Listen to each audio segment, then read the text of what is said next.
o Senhor falou comigo, porque nessa madrugada eu passei uma madrugada de batalhas nos períodos, né?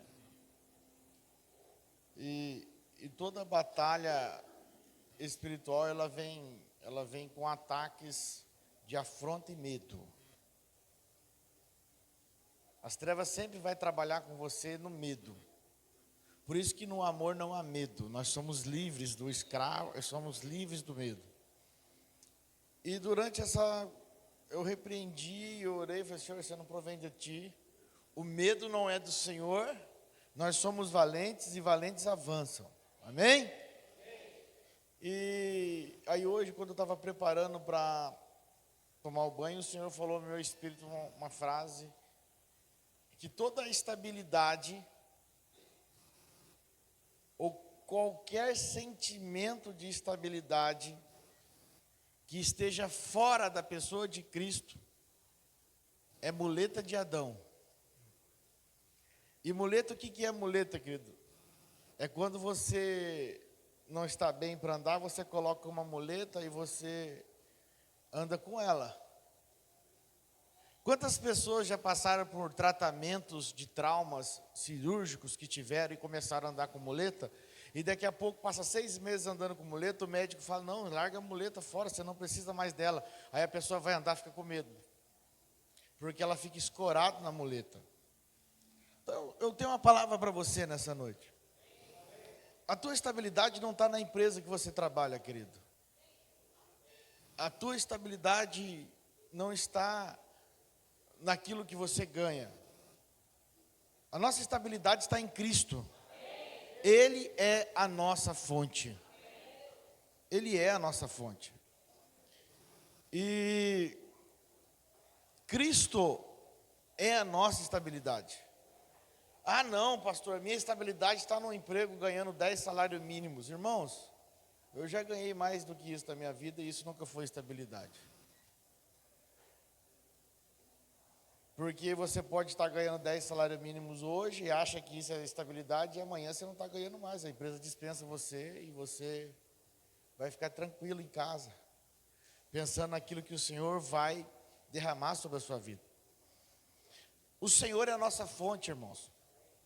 Adão colocou algumas muletas, e essas muletas foram colocadas por vivermos fora da vida de Cristo. Desde criança nós fomos sempre ensinados pela nossa família, você precisa ter um emprego de estabilidade, você precisa ter um local de estabilidade, se possível seja até um funcionário público, que nunca mais você vai ser mandado embora. E aí, quando nós começamos a entender de Cristo, nós começamos a ver que tudo isso é muleta que Adão coloca. Porque se o Senhor cuida das aves do céu, que não plantam e não semeiam, mas eles comem todos os dias, quem dirá nós que somos filhos? Você consegue entender essa palavra? Quem dirá você que é filho? Então qualquer muleta que nós criamos através da mentalidade humanista do homem, isso é uma estabilidade para mim. Para Deus não é estabilidade. Sabe o que é estabilidade para Deus? A sua vida rendida a Cristo. Isso é a maior estabilidade que nós podemos ter. Porque Ele é a nossa fonte, irmãos. Aonde você pega água para beber é só um copo, que esse copo pode ser trocado. E é claro que você vai manter ele limpo. É claro que esse copo você vai manter ele limpo, vai lavar, vai cuidar dele. Mas o Senhor pode trocar ele. E sabe o que é interessante no reino? É que as coisas, a matemática do reino não se explica. Não é 1 mais 1 é 2. 2 mais 3 não são 5 no reino.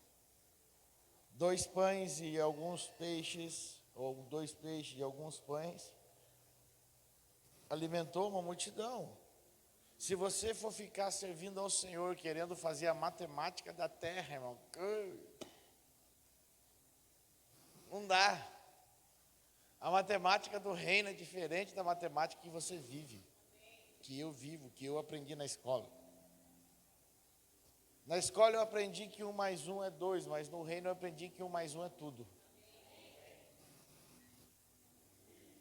E é interessante nós vivemos sobre a dependência de Cristo, irmãos. Não viva sobre o medo, não seja escravo dessa palavra medo. Porque Cristo é a nossa vida. E onde há Cristo não há medo, e no amor não há medo, onde há amor não há medo. E o Senhor, Ele vai nos levar para lugares onde nós saímos da dependência humana e ficamos 100% na dependência dEle. E eu quero falar para você que no reino, como na matemática nos explica, você pode sair de um lugar que você ganha 10 salários mínimos e entrar para trabalhar num outro lugar que você ganha 4, 3, 2, e você vai viver tão bem quanto você vivia no lugar que tinha 10. Porque no reino não se trata de quanto, mas sim do que Ele faz. Amém? Então não creia e não tenha estabilidade em coisas terrenas, querido. Sabe aquela família perfeita que você olha na televisão? Aquilo não é estabilidade. Estabilidade é a verdade que você vive em casa. Aquilo é uma propaganda. Aquilo é um marketing. É aquelas coisas que mostram que você acha que você precisa ter para você. Ai, se eu tivesse um carro do ano, eu estaria bem. Se eu tivesse uma casa maior, eu estaria bem. Ai, se eu tivesse aquele emprego, eu estaria bem. Ah, se eu tivesse aquela faculdade, eu estaria bem. Não é, irmãos? Você só estaria mais capacitado. E é claro que você deve estudar. Nós aconselhamos você a estudar, porque o reino precisa. Mas você só estaria mais capacitado para a expansão do reino. Porque quando nós entendemos o reino, até a nossa faculdade não é para ganhar dinheiro. Nós fazemos uma faculdade para a expansão do reino. Porque nós entendemos a economia do reino. E o que é a expansão do reino? É levar a verdade de Cristo aonde ela não chegou ainda, irmãos. O mundo está tenebroso, está em trevas, está escuro. Opa! Por isso nós estamos aqui, cheios da vida e da luz de Cristo, para levarmos para fora isso. Uma igreja que avança, não através do conhecimento humano, mas assim através da vida de Cristo. O mundo não precisa do nosso conhecimento. O mundo nem precisa dos nossos diplomas, mas eles precisam do Cristo que eu e você porta. O Cristo que eu e você portamos, isso o mundo precisa. Para que você se estabeleça a paz num ambiente de caos. Que você se estabeleça a tranquilidade num ambiente de caos. A vida de Cristo, ela vai estabilizar lugares caóticos em paz. Mas essa tem que ser a vida. E essa vida é a verdade. Amém? Não dá, cara, quando a gente chega para orar para alguém que está ali detonado e começar a citar um monte de versículo bíblico para ele, não vai gerar transformação nenhuma. Mas em Cristo, coloque as mãos sobre ele, comece a orar sobre ele e imparta em vida esses versículos sobre a vida dele para você ver se não vai ser verdade. Transfira esses versículos através da vida de Cristo. E nós precisamos, irmãos, entender isso. Que se nós somos portadores de Cristo, nós somos um canal de vida para a sociedade. Nós somos o canal de vida para a sociedade. Nós somos o canal que Deus vai usar para transferir a vida de Cristo para a sociedade. Não vai ser o nosso conhecimento, não vai ser o nosso emprego, não vai ser a nossa formação, vai ser o Cristo que nós portamos. Nós precisamos entender isso, e se nós entendermos isso, irmãos, nenhuma estabilidade terrena nos seduzirá.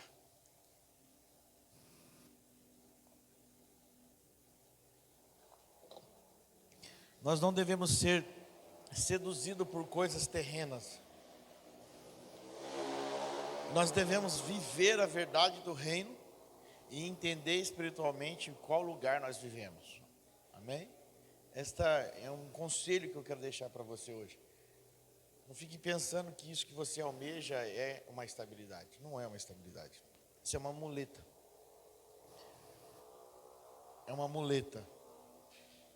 Por isso que os pensamentos adâmicos, ou seja, os pensamentos de uma mente caída, que é a mente do homem, não reflete a realidade da vida. Agora Cristo é a paz, é o contentamento, é a alegria, é a força, é o que te motiva, é o que te dá motivação, é o que te dá, posso dizer, energia para avançar. Tem dia que parece que meu espírito está 1 milhão e minha carne está 10 por hora. Por que isso? Isso é a vida de Cristo, o espírito está pronto. A carne é fraca, mas o espírito está sempre pronto. E o nosso entendimento eu preciso cuidar bem da minha carne. Às vezes eu olho para mim e fico olhando assim, não está bem cuidada não. Porque, irmãos, o Senhor vai dar para nós tanta energia no espírito que a carne tem que estar pronta para fazer. Então, cuidar daquilo que nós comemos, daquilo que nós fazemos, daquilo que nós exercitamos, é muito importante para nós conseguirmos fazer aquilo que o reino precisa. Eu fico olhando tantos colegas pastores em depressão. Eu tenho colegas que a gente cuida. E eles entram num lugar onde ninguém me ajuda, ninguém me ama, ninguém gosta de mim, a gente dá-se tanto pela igreja, a igreja não faz nada por nós, né? Isso aí é tudo mentalidade adâmica, porque o homem está esperando uma resposta de pessoas, enquanto a nossa resposta vem de Cristo e não de pessoas. E embora a igreja deveria entender que ela deveria servir com honra os seus líderes, porque se os seus líderes estão bem, eles vão estar bem alimentados. É um princípio, irmãos. Ontem nós estávamos aqui num culto de celebração, pelo aniversário da vida do meu pai, e a pessoa que ministrava aqui, ela falava que a honra se perdeu na sociedade, que nós deveríamos voltar a dizer bença pai, bença mãe, pega na mão, beija. Eu concordo, mas se a gente não voltar um pouquinho antes e acertar internamente as coisas, vão ser só da boca para fora. Quantas das pessoas falavam benção pai, benção mãe, mas era só por medo de apanhar, e não porque era a verdade que portavam. Não estou falando para que nós devemos ser sem educação e dizer você para um senhor, mas se isso não for virado a chave dentro de nós vamos falar um benção pai, benção mãe, bom dia pai, bom dia mãe, benção avô, benção avó, na boca. E aí isso vira uma educação quebrada, porque ela não é verdade. E aquilo que nós portamos é a verdade que é Cristo, precisa ser liberado na essência. Então, se Cristo não estiver nas pessoas, não adianta a gente colocar uma regra, você tem que fazer isso ou aquilo. Agora, quando Cristo é a nossa vida, eu duvido que alguém vai chegar para um pai e para uma mãe, vai desrespeitar um pai e uma mãe, porque o temor de Cristo está sobre eles. Vocês conseguem compreender isso no Espírito? Então, irmão, nós precisamos entender com clareza que a igreja tem a chave para transformar a terra.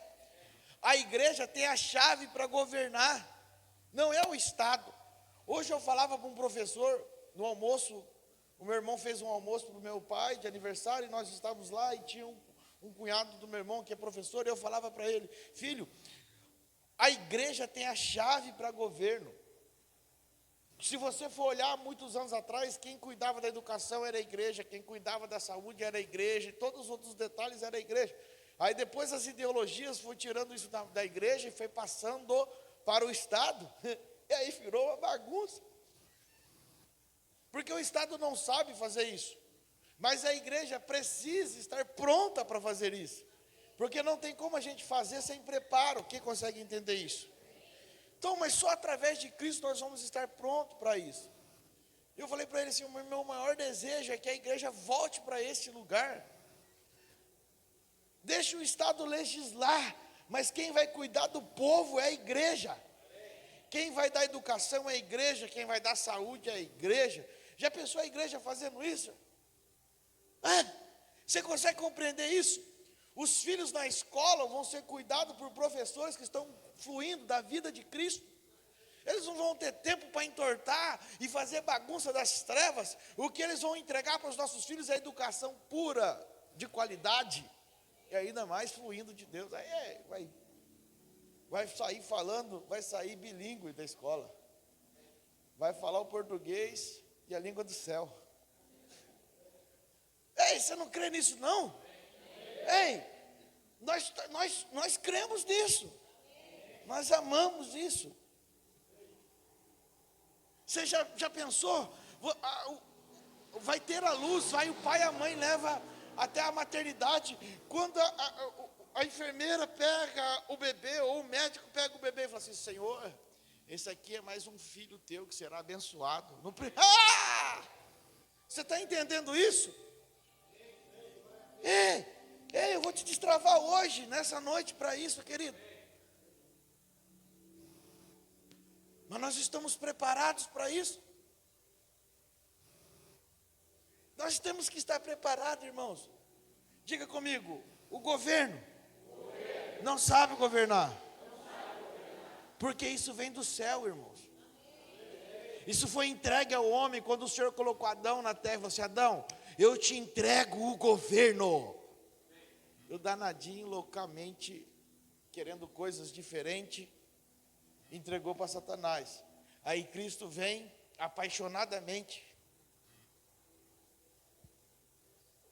e ferozmente se entrega naquela cruz e felizmente devolve para nós o governo e fala: meus filhos, eu entrego nas suas mãos o governo.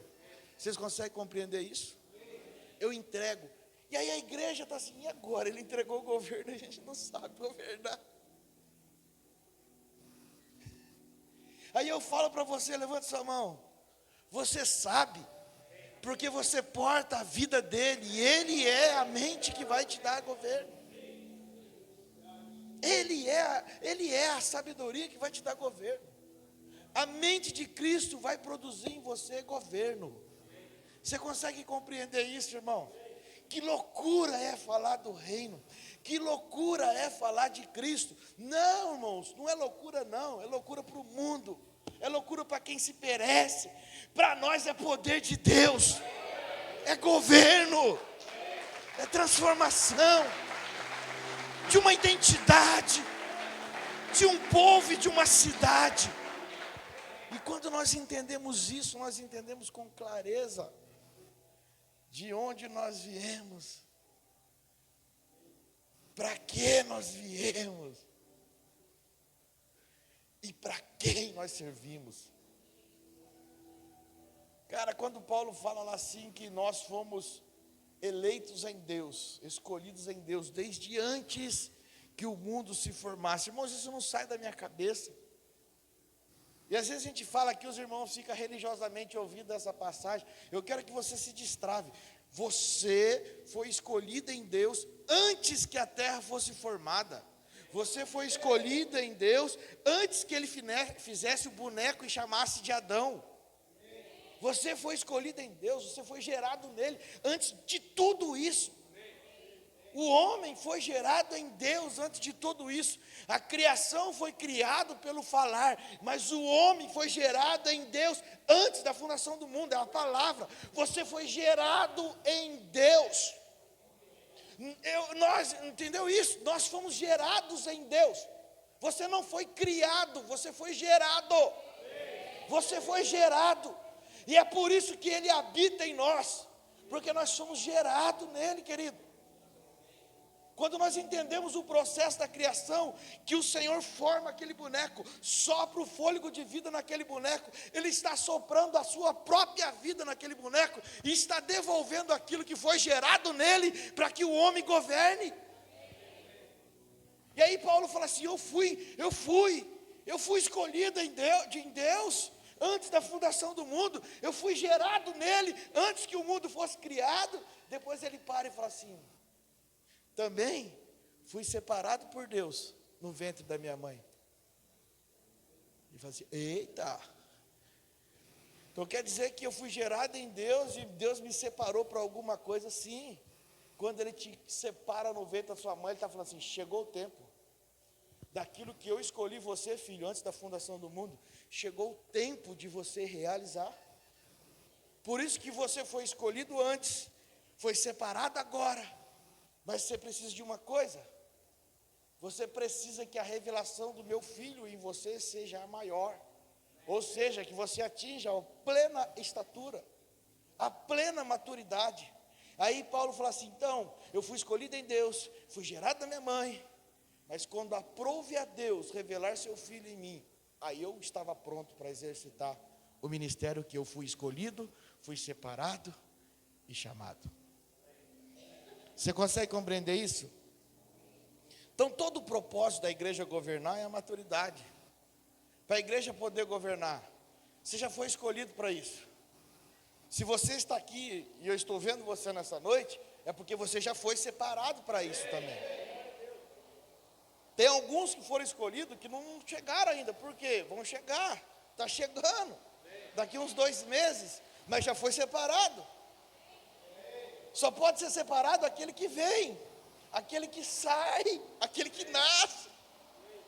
Mas não adianta nada, querido, pelo amor de Deus, você ser escolhido em Deus, você ser separado por Deus, se você não permitir que Ele seja gerado em você, que Cristo seja gerado em você.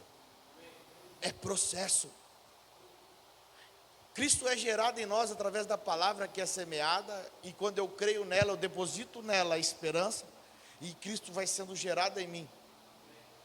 E à medida que Ele vai sendo gerado, Ele vai tomando a minha vida. E à medida que Cristo vai tomando a minha vida, Ele se torna a minha vida. E a minha vida.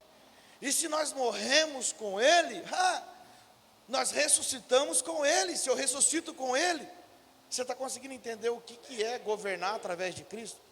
Não tem mais o meu achismo, não tem mais aquilo que eu penso, não tem mais aquilo que eu acho, não tem mais aquilo que é meu modelo. Não é o seu modelo, agora o modelo é dele, o desenho é dele. Foi por isso que Ele escolheu você, separou você e amadureceu você para executar o trabalho dele. E a igreja precisa, queridos, entender isso. E se nós entendermos isso com clareza, vai ser bom demais. Imagine São José dos Campos entendendo com clareza isso. Não vai precisar você colocar uma regra de etiqueta, não. Tem que cumprimentar seu pai, tem que pedir bênção, não precisa. A verdade de Cristo expressa isso. Aí agora, enquanto nós não estamos maduros, aí nós fazemos um tabuleiro de regras e colocamos na mesa. Aqui nessa casa se obedecem essas regras. Mas chegou o tempo de nós crescermos e chegarmos à estatura de Cristo e fazermos por honra e não por obrigação. Porque a honra é o melhor lugar para se estarmos. Quando nós entendemos a honra, nós estabelecemos um novo lugar em Deus. Amém?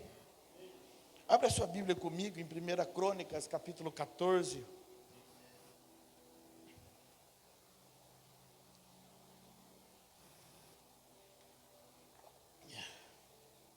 E versículo 8. O Senhor tem falado muito comigo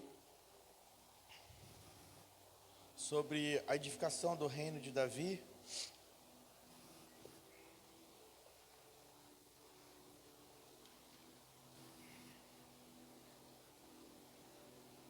Versículo 8. Quando os filisteus ficaram sabendo que Davi tinha sido ungido rei de todo Israel, partiram com todo o seu exército a fim de prendê-lo. Mas Davi soube disso e saiu para enfrentá-los. Os filisteus tinham vindo e invadido o vale de Refaim. Então Davi consultou a Deus e indagando: devo atacar os filisteus? Tu os entregarás nas minhas mãos?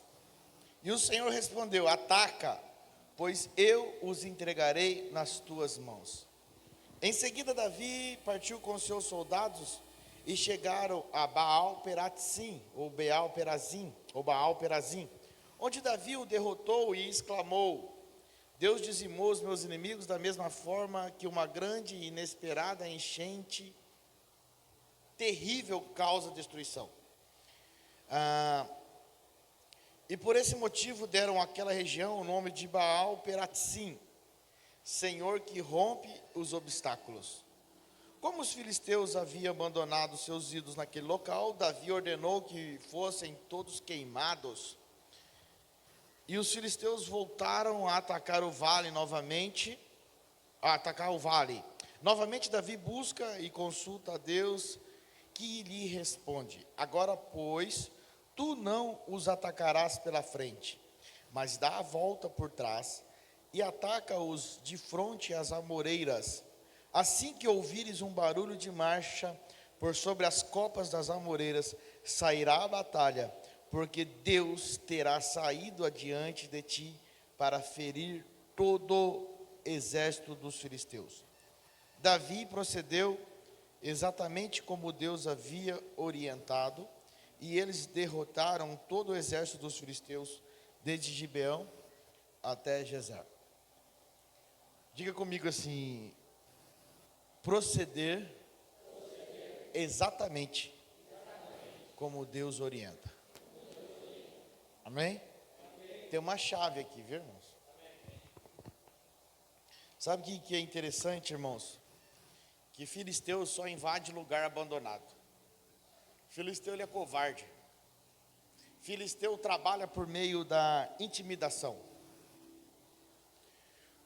Antes de Davi assumir o trono, quando ele ainda era um jovem, os filisteus tinham um gigante que intimidava o povo de Israel, e essa intimidação deixava o povo acovardado.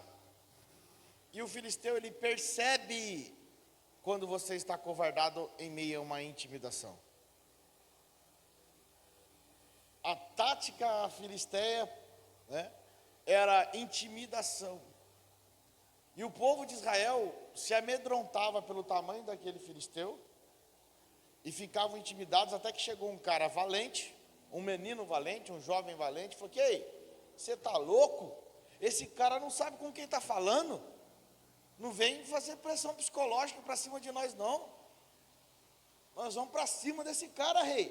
Vocês estão tudo dormindo aí, nós somos o exército do Deus vivo. Está permitindo esse cara fazer pressão psicológica? Vamos para cima." E vocês conhecem a história do que deu. Davi derrota aquele gigante, se torna um dos maiores guerreiros de Israel, Davi. E hoje nós estamos falando do próprio Davi como rei, né, enfrentando a mesma situação. Os filisteus tinham voltado para um lugar, estavam ali querendo prender Davi, certo? Uma tática de intimidação: prenda ele, oprime ele, né? Atuando mais uma vez de modo perverso na intimidação, numa estratégia de aprisionamento. E é sobre isso que eu quero falar com você nessa noite, porque os filisteus da nossa vida aí, né, conduzidos pelas trevas, são aqui. Porque, irmãos, claramente as trevas não podem invadir a nossa vida, as trevas não podem invadir a nossa casa, elas não podem invadir a nossa família. Elas só invadem aquilo que nós deixamos abandonado. Se nós não cuidamos da nossa família, ela invade.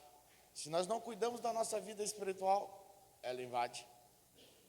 As trevas, ela não invadem local ou lugar ocupado. E se nós vivemos o novo pacto e somos portadores de Cristo, e Ele habita em nós, é impossível as trevas invadir a sua vida, querido. Mas a estratégia dela é trabalhar com intimidação. Os filisteus entraram nessa região e começaram a trabalhar com intimidação. Vamos lá, vamos prender esse Davi aí, que está todo mundo aclamando ele como rei. Agora até Tiro, que era uma outra província, por volta do Líbano, onde que é o Líbano hoje, até os caras de Tiro vieram aqui, certo? Até o rei de Tiro vieram aqui, deu material para Davi construir um palácio e estabelecer o governo de Davi sobre Israel. Vamos amedrontar esse cara, vamos derrubar ele, vamos agir com pressão psicológica.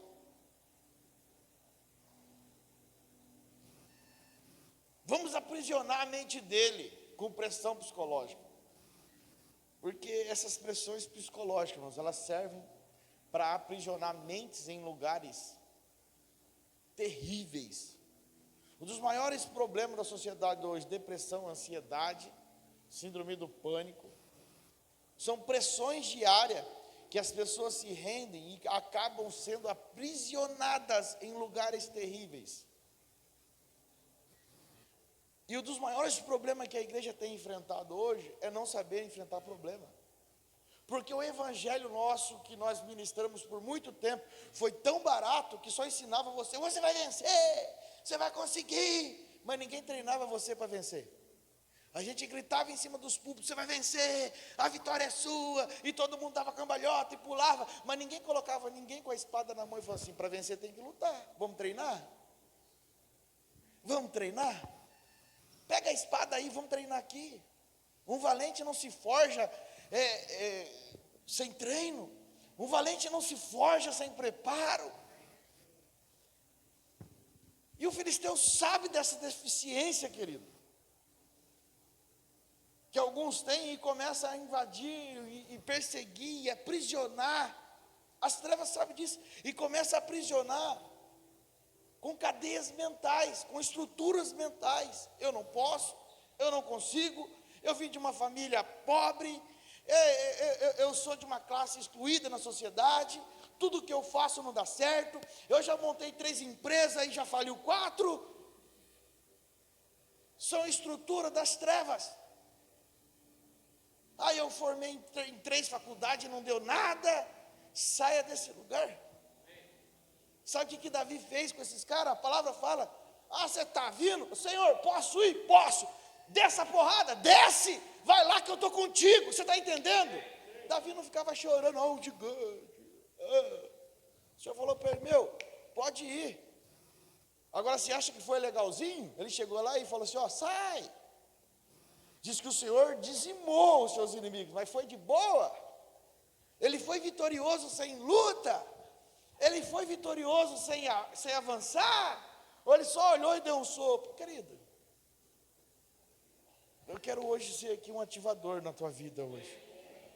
A igreja para governar, não governa de boa não, irmão. Vai ter pancada, vai ter luta, mas nós sabemos enfrentar essas lutas? Nós sabemos dialogar com as ideologias, ou nós só queremos criticá-las?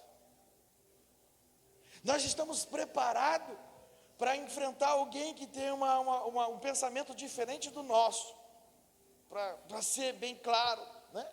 Um pensamento que não está na luz de Cristo. Nós temos a paciência de endireitar os caminhos dele, para que ele comece a entender aquilo que a luz de Cristo fez em nós? Ou nós somos os primeiros a falar, não quero falar com você? A igreja tem que estar preparada, irmãos. Nós estamos num tempo onde nunca houve tanta separação por ideologias criadas por Adão, tanto a A como a B. E a igreja não pode entrar neste lugar. A igreja deve estar em Cristo. E através de Cristo, nós governaremos através da autoridade espiritual. Nós reunidos aqui hoje, se nós liberarmos um decreto sobre essa cidade, esse decreto acontece. Quando nós entendemos isso. Eu quero que você entenda, irmãos, a salvação do Brasil não está numa ideologia A ou B. A salvação das nações não está na ideologia A ou B. A salvação sempre esteve em Cristo. Ele é o Senhor da salvação. É tanta coisa, mas nós não podemos ficar aprisionados, irmãos. Não tem jeito, estruturas mentais de miséria. Nós fazemos trabalhos sociais aqui em lugares carentes, que quando você conversa com a pessoa, você vê a pessoa presa a uma estrutura demoníaca. As trevas prendem a pessoa num lugar que ela não consegue avançar. Não, se ninguém me ajudar, eu não consigo. Se o governo não me dá o salário, eu não vivo. Se alguém não me der uma cesta, eu não vivo. Só que ele não consegue sair daquilo. E a casa do Senhor, que somos nós, estamos aqui para servir essa comunidade, sim, para dar cesta, para dar, mas não é só isso que nós devemos levar lá. O mais importante é nós levarmos Cristo para tirar essa pessoa dessa condição. O Evangelho, ele é luz. O Evangelho é transformação. Eu não acredito num Evangelho que chega e a pessoa continua do mesmo jeito. Você consegue entender isso? Eu não acredito nesse Evangelho. E pastor, e se estiver acontecendo? Não é o Evangelho que aquela pessoa conheceu. Ela pode ter conhecido uma religião evangélica, mas não ter conhecido o Evangelho de Cristo.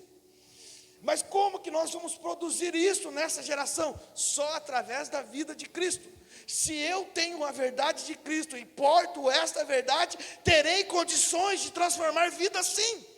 Teremos condições de chegar em lugares que pessoas estão presas em estruturas mentais terríveis, infernais, e tirá-las deste lugar e falar assim: Cristo é a esperança para você. Em Cristo você pode todas as coisas. Em Cristo tudo vai mudar. A luz vai vir. Nossa, mas vai parecer um monte de bagunça. Vai. Mas em Cristo você vai ter tanta sabedoria que você vai ordenar cada coisa no seu devido lugar. Cada coisa no seu devido lugar. Nós não podemos nos render a essas pressões, irmãos, que aprisionam mentes, estruturas mentais caídas. Ah, ninguém me olha, ninguém me cuida. Ah, eu acho que eu não sou querido, eu acho que eu não sou amado. Ah, alguém podia olhar mais por mim. Valente não entra nesse lugar. Ele nem tem tempo para entrar nesse lugar, porque ele é preparado para avançar. Amém? Agora, a nossa forma de avançar em meio a todos esses ataques das trevas precisa ser fora do conhecimento humano. Precisa ser pela revelação de Cristo em nós, irmãos. É por isso que a igreja te prepara para sofrer. O corpo de Cristo, nós estamos aqui, ela te prepara para sofrer. Diga assim: eita, então o ano de 2019 foi bom. Você foi preparado. O corpo de Cristo te prepara para sofrer. Irmãos, e quanto mais a gente apanha, você percebe que quanto mais a gente apanha, mais a gente cresce. É coisa doida. A igreja não pode ficar bem, não. Porque a igreja bem, ela não cresce. Você está sendo forjado para sofrer. Como assim, pastor? Você está doido? Eu aceitei Jesus para mudar minha vida, sim. Para mudar a tua vida de covarde para valente. De choramingão para celebrador. Daquele que só chora, mas agora não choro mais, agora só celebro. Daquele que só murmura, para aquele que agora desbrava. Essa é a diferença de quem porta Cristo. Não tem que murmurar por nada. Eu tenho que desfrutar de tudo, porque eu tenho uma casa, eu tenho um corpo que eu vivo, e nesse corpo eu treino para passar todas as guerras.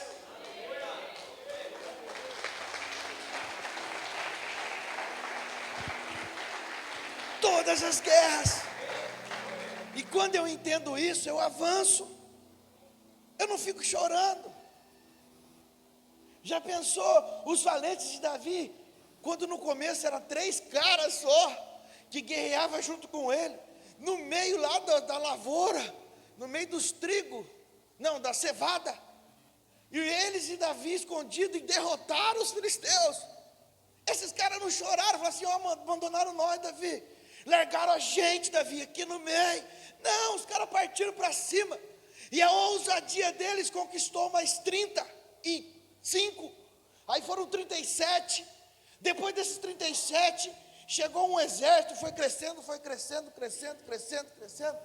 passaram de 300 mil, o exército, influenciado pelos 4, Davi mais 3, e você quer gerar uma transformação em São José dos Campos, esperando chegar 5 mil pessoas nessa casa? O que você está fazendo, meu irmão? É no meio do campo de cevada que nós vamos gerar transformação em São José dos Campos. É as pessoas olhando para nós e falando assim: como é que pode, cara? Está todo mundo chorando, está todo mundo se escabelando, e você está consolando as pessoas, só que você está fora do negócio e você está consolando. Você foi chutado para fora e você está consolando os caras aqui. Tem alguma coisa estranha?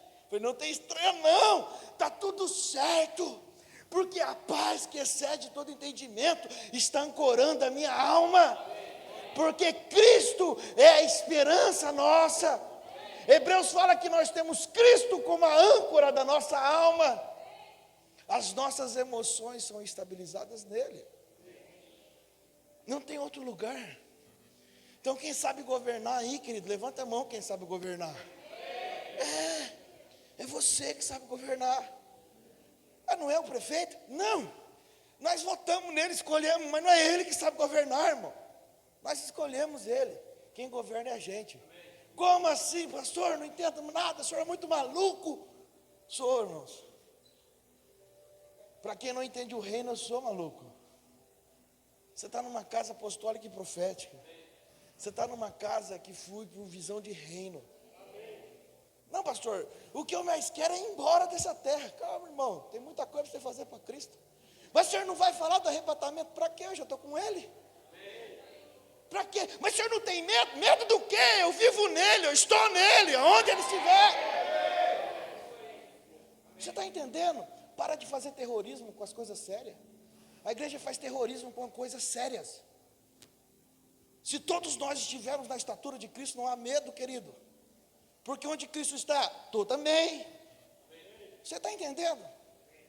Em vez de nós trabalharmos para levar as pessoas à estatura dele, nós trabalhamos as pessoas a ficar com medo. E ninguém se amadurece a ponto de falar assim: ali tem alguém que exala o perfume de Cristo. Ali tem um perfume. Querido, você já sentiu o perfume dele? Estou meio Judá hoje. Você já sentiu o perfume dele? Se não sentiu, você vai sentir ainda, irmão. Não é esses perfumes que você compra no shopping, não. Você não vai achar. E é estranho que você fica caçando, porque é um aroma delicioso. Pastor, o senhor está maluco? Não estou, querido. Não estou. Eu porto ele. Se eu porto ele, eu tenho que exalar ele. Na onde você vai sentir? Você vai procurar. E você vai sentir em você mesmo. Não, oi? Em você mesmo. O perfume de Cristo você não tem que encontrar na parede, nos lugares. Você tem que encontrar em você, querido. É em você. É nós que devemos portar isso. E eu fico olhando isto como uma clareza que aqueles valentes tiveram sobre quem era Davi. Davi é o escolhido, Davi é o profetizado, Davi é o cara que derramou óleo, Davi é o cara que já venceu Golias, Davi já derrotou os filisteus. Cara, não tem outro não, é ele mesmo. Vamos lutar por ele e vamos estabelecer ele por rei de Israel, porque Saul já caiu. O tempo de pecado já foi embora, agora é tempo de vida. O tempo de prisionamento em religiosidade já foi embora. Agora é tempo de celebração em vida. Vamos celebrar e estabelecer Davi.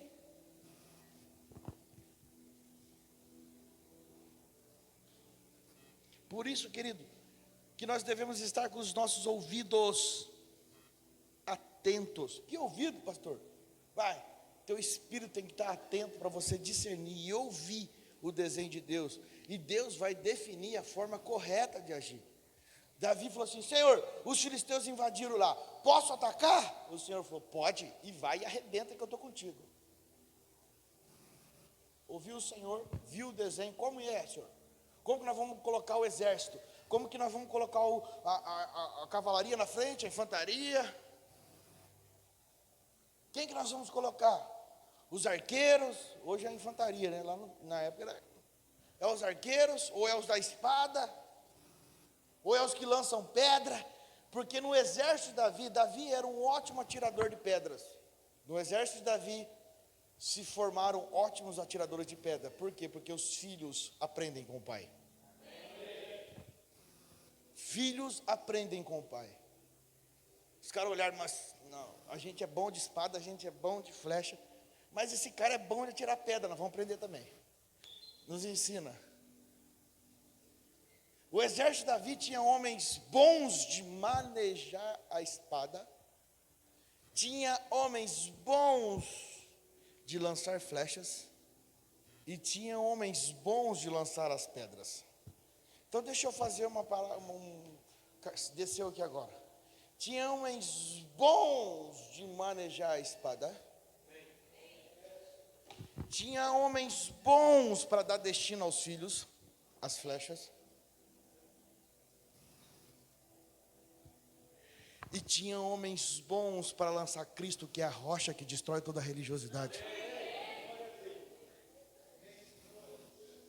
Qual o modelo que você está querendo, querido? Se não for através da palavra do Espírito, se não for através da flecha que são os filhos, da paternidade alinhada, dando propósito aos filhos, e se não for da pedra que é Cristo, que lá na visão de Daniel destruía a estátua de Nabucodonosor, que destruía a religião romana, a religiosidade, o império romano era destruído por aquela pedra. Não tem outra forma de você pelejar. Você é bom, eu sou bom na espada, mas você é bom para dar destino aos seus filhos? Ih, pastor, vai falar de paternidade hoje aqui. Sim, vou falar, sabe por quê? Porque o filho aprende vendo o pai fazer.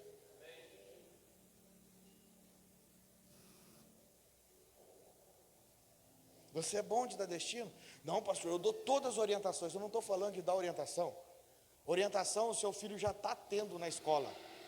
Orientação o professor já está orientando ele. Orientação o seu filho já está tendo na televisão. As ideologias já estão o orientando. Você tem dado destino aos seus filhos? Você tem atirado as flechas certas? Flecha acerta alvo. Destino. Ah, pastor, como? Aí eu não preciso falar para você. Você manda seu filho vir cultuar ou você vem com ele? Você celebra o crescimento que o seu filho tem quando ele está buscando e conhecendo de Cristo, ou você acha que é normal?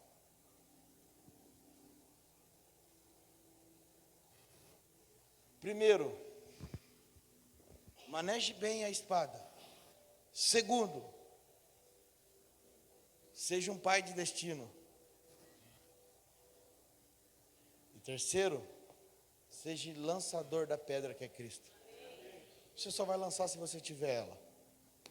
Amém? E se a gente for por esse caminho aqui, a gente vai para o outro lado agora. Então vamos voltar para onde nós estávamos. Tem muita coisa para ser liberada. O desenho tem que ser preciso, querido. Aliás, o cumprimento do desenho de Deus tem que ser preciso. E é interessante que assim que Davi vence os filisteus, sobram os ídolos. Davi vence os filisteus, sobram os ídolos.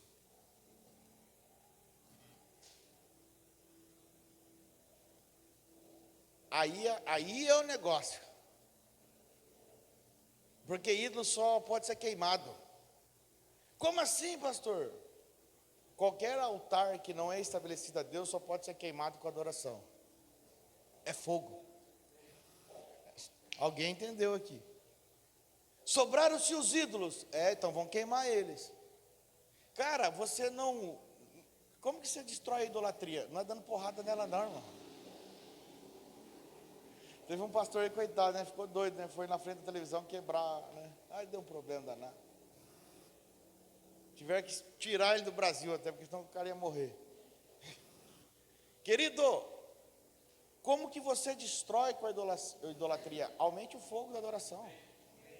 Queima ela na adoração. Aonde há adoração, altar de adoração estabelecido, dissipa todas as trevas. Uma casa, entendendo isso, estabeleça um altar de adoração onde tiver, toda treva será dissipada. Toda treva será dissipada. Aumente o fogo da adoração. Seja uma pessoa em constante queima por Cristo, em constante queima pelo reino. Pastor, mas eu venho aqui na igreja, você não vê? Eu pulo pra caramba, eu choro, não estou falando só disso, irmão. Porque se você fizer isso aqui e não continuar na sua vida essa mesma chama, você não está queimando, você está entendendo? Pastor, mas é tão legalzinho. Sim, eu também gosto, mas é melhor se a gente continuar queimando lá fora.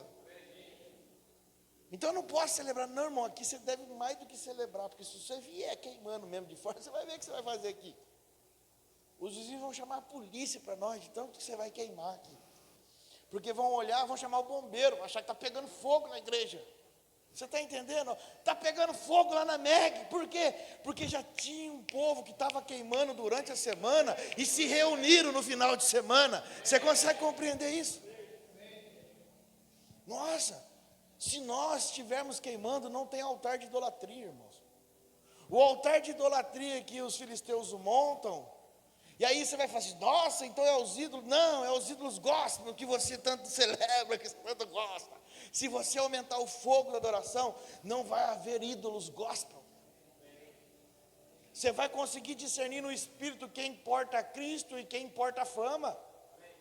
E aí, pastor, o que acontece? Uma coisa eu falo para você, quem importa a Cristo, quando passa pelo fogo, ele vira mais forte, porque o fogo prova o ouro, prova a preciosidade e a prova. E quem importa a fama, quando passa pelo fogo, apaga, porque a palha é acabada no fogo.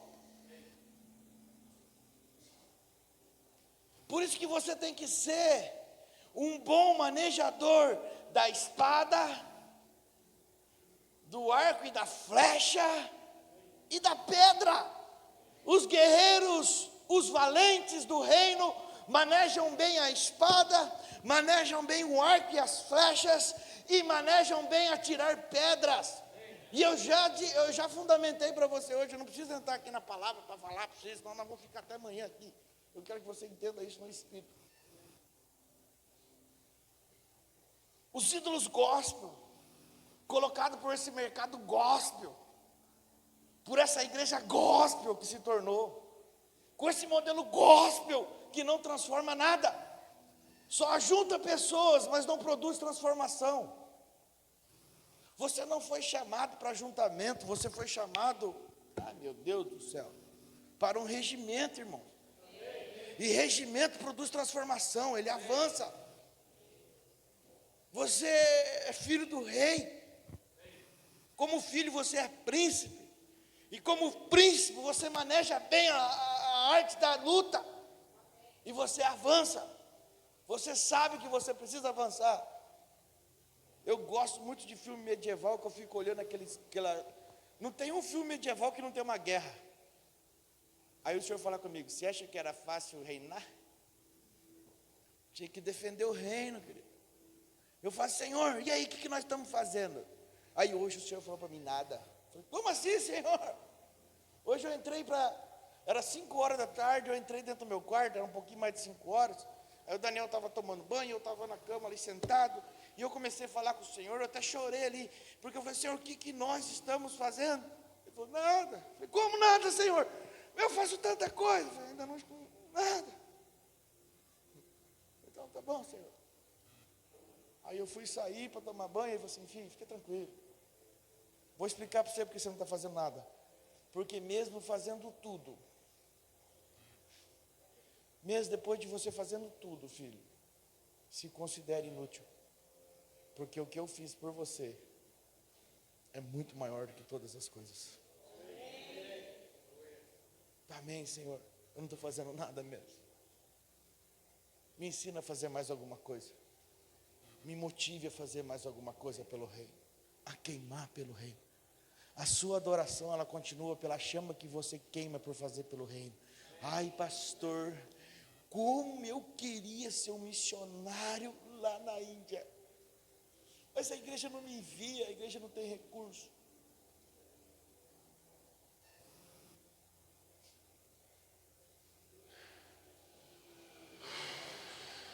Como é que é o nome do vizinho que mora do lado, no apartamento do lado, seu querido? Hã? Quem sabe? Então comece por lá. Você quer a Índia? Comece pelo apartamento do lado.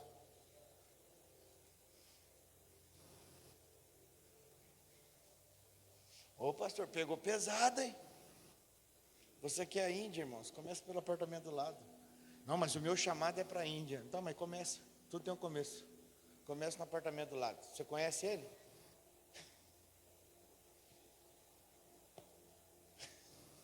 Você está risado, pastor Paulo? Então, irmão, nós não podemos ser contaminados por esse mercado. Não seja contaminado. Não seja contaminado. pelo mercado gospel. Como assim, pastor? Eu amo tanto, sim, eu também os amo, mas eu sou direcionado por Cristo. E se eu sou direcionado por Cristo, eu mesmo não vou ser mais um que vou contribuir para destruir os meus irmãos que estão fluindo em Cristo. Eu vou continuar queimando por Cristo, queimando por Cristo, queimando por Cristo para avançar. Porque se eu continuar queimando com Cristo, eu não perco o fio da meada. Porque outra vez os filisteus voltaram a invadir Israel, e aí Davi falou assim: opa! Vamos para o Senhor, e aí? Mesma coisa? O Senhor falou: não, Davi, não é a mesma coisa. Agora não. Como assim, Senhor? Nós fomos lá, nós arrebentamos, destruímos tudo, quebramos os ídolos deles, queimamos os ídolos deles, e tal, e agora nós vamos de novo e vamos arrebentar. O Senhor falou: não, agora não é. Como não é, Senhor? Agora vocês vão ficar por detrás, vão ficar debaixo das amoreiras, e quando vocês ouvirem um barulho de exército marchando na copa das amoreiras, vocês vão, porque quando vocês forem, o nosso exército, o meu exército já destruiu eles. Aí o que nós vamos fazer lá então? Vocês só vão desfrutar. Você está conseguindo entender isso ou não? Davi, você tem que entender. Ah, Senhor, é isso aí. Exército, agora nós vamos ficar aqui, ó, de boa, só ouvindo o rugido do leão, o galopar dos cavalos, o acender das tochas. E o que nós vamos fazer? Nada, nós só vamos desfrutar daquilo que o Senhor fez. Aí vem o exército, escuta lá, vamos lá, gente. Aí quando chega lá, venceram a guerra sem sujar as mãos. Você consegue entender isso ou não, querido? Então nós precisamos entender, querido, porque ouvir ao Senhor, ouvir a Deus, é a coisa mais importante em todo o processo que nós estamos passando. Porque a estratégia de ataque, ela vai mudar. Não é porque fez de um jeito que tem que ser sempre. A estratégia de ataque, ela muda no som da copa das amoreiras. E aí muda para o seguinte: agora não é Davi mais, agora é Deus primeiro. Pastor, não estou entendendo nada. Vou falar para você, irmão. Vou falar para você, você vai entender. Não é o que nós fizemos há 50 anos atrás que vai continuar valendo hoje, querido. Não, mas a igreja fez e sempre deu certo há 50 anos atrás. Foi para aquele tempo. Eles estavam errados? Não estavam errados, irmãos. Eu compro briga com quem vier falando e descendo a lenha nos antepassados, que a palavra fala para assim: não remova os marcos antigos. Os irmãos do passado não estavam errados, eles estavam na estação correta e agindo da forma correta, e é por isso que a igreja avançou até hoje. E hoje, nós estamos na estação correta? Pergunto para você: estamos agindo na estação correta? Eu não posso pegar o modelo que foi feito há 50 anos atrás e reproduzir hoje. Não, mas fizemos isso, irmãos, e ganhamos 1 milhão de pessoas para Jesus. Reproduza hoje. Hoje você não tem que ganhar o mundo para Jesus mais, você tem que converter quem está dentro. Você tem que descontaminar quem está dentro. Você tem que limpar quem está dentro. O tempo muda. E Senhor, como é que faz? Agora é o agir da copa das amoreiras. Como assim, pastor? Eu não faço nada, eu deixo Deus fazer. Então tem horas que o Senhor vai falar para você e você precisa entender isso precisamente. Tem horas que o Senhor vai falar para você assim, ó, avança, vai para lá e pau nos filisteus. E tem hora que ele vai falar assim: fica quietinho, escuta o barulho das amoreiras, e depois desfrute daquilo que eu já venci por você. Então nós vivemos tempo, querido, e nós precisamos entender que se nós não estivermos atentos para fazer precisamente aquilo que Deus ordena, exatamente como nós lemos aqui, nós vamos cair em ruínas. Os maiores problemas nossos, como igreja, não é porque Deus não fala conosco, mas sim exatamente porque Deus fala conosco e nós não fazemos exatamente igual o que Ele fala. Como assim, pastor? Nós fazemos mais ou menos, irmãos. Ele fala tudo e a gente faz a metade, um pouquinho mais da metade, e acha que vai dar resultados. Eu sou formado em engenharia, eu sou engenheiro industrial mecânico. E é impossível você estabelecer uma planta industrial fazendo ela pela metade. Existe um projeto. E esse projeto, quando começa a construção, ele precisa ser construído por completo. Se a gente resolver fazer um complexo, fazer uma linha de produção de uma montadora, eu falo assim, eu vou começar aqui no começo e vou pular para o fim. E o meio? O meio não tem importância. Não tem conexão. Existe um projeto, existe uma linha que vai passar ali. Eu preciso olhar aos detalhes daquilo ali. Aí eu me atento ao começo e atento ao final e põe a linha para rodar. O que vai acontecer, querido? Vai sair no começo e vai parar no meio. E aí aos trancos e barrancos alguém vai fazer alguma gambiarra e vai empurrar para frente um produto ruim. Que quem vai sofrer é aquele que está na frente, que já está com a linha pronta, mas ele vai pegar algo ruim de trás. E por mais que a linha esteja completa, bom, com um alto nível de qualidade na frente, ela não vai conseguir produzir qualidade porque alguém no meio furou o processo. Ou seja, alguém quis burlar. Ou você acompanha todo o desenho e estabelece a planta fabril completa, ou você vai levar problemas para o resto da fábrica. E vai chegar onde? O cara que vai comprar o produto e vai levar um produto para casa e vai começar a ficar ruim. Aí ele vai para as redes sociais e vai meter a lenha naquilo, porque não presta, e vai destruir uma empresa, porque alguém não se atentou ao desenho. Mais ou menos o que estão fazendo com a igreja por aí. Nunca se viu no Brasil e no mundo.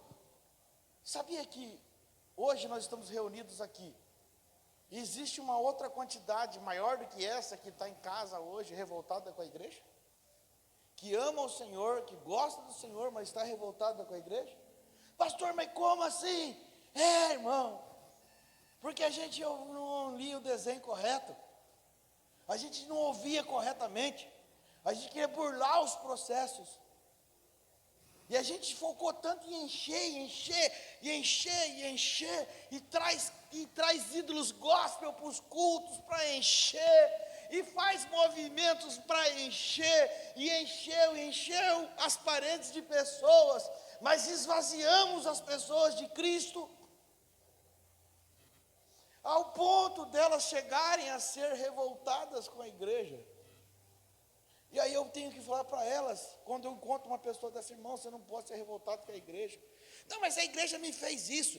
Na igreja só tem fofoca, na igreja só tem mentira. O pastor cara, não é igreja, você está falando de tudo isso aí, mas você não é igreja. Como não é igreja? Eu tinha carteirinha. Eu falei, então, isso não é igreja. Mas eu tinha carteirinha, eu fazia parte do presbitério. Eu falei, então, isso não é igreja. Você está falando de algo que não é igreja. Você está falando de uma instituição. Sim. Então, e esta instituição te fez isso, mas a igreja não te faz isso. Você não conheceu a igreja. A igreja, ela é sem ruga, ela é sem mácula, ela é sem mancha, ela é perfeita, ela é o pleno corpo de Cristo manifesto na terra. Ela é o pleno corpo de Cristo manifesto. Pastor, Então, cara, larga a mão de ser bobo. Se você não tiver um corpo para você congregar, não tem como você ser igreja, não. A igreja sou eu, mas se você não estiver fluindo do corpo, não tem vida sobre você. Se você não estiver junto com o corpo, aprendendo a apanhar, você não vai sobreviver.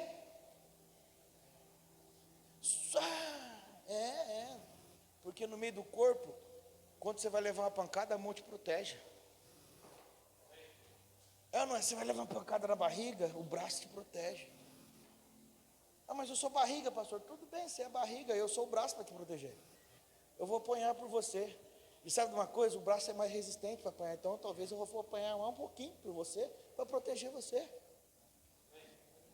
Olha para quem está do seu lado aí. E diga assim, seja meus braços.